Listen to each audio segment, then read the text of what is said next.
Hello साथीहरू नमस्कार सबैजनालाई धेरै धेरै माया। हामी चाहिँ यति बेला आफ्नै गाउँ ठाउँमा घुमिरहेका छौँ। तपाईँले हो त्यो मगलसेन देखिरहनु भएको छ। अनि यो चाहिँ ठ्याक्कै तपाईँले टाँका चुल्ला र यो तल छ माथि पनि यो छ बोध्यारान।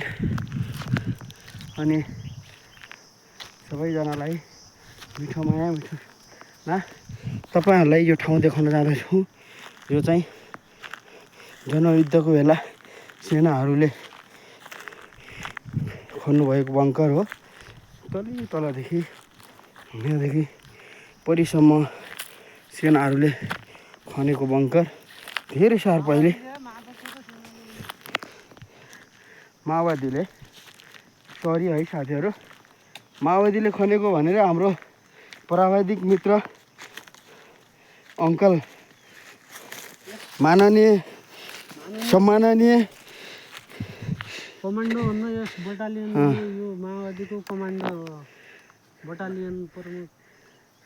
यो ठाउँ तपाईँलाई देखाउँछु। यही त हो त बङ्करहरू भने। यो चाहिँ बङ्कर खनेको थियो।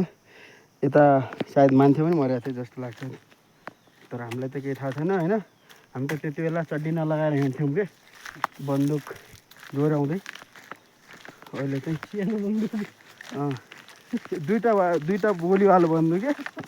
अनि अहिले चाहिँ अब बन्दुक अलि ठुलो भइसक्यो, गोली पनि ठुला भइसक्यो होइन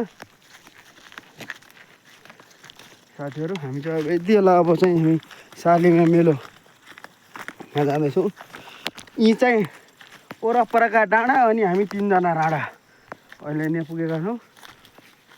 बाहिर चाहिँ अझ घरमा चाहिँ जोइ छन् है, बाहिर डाँडा।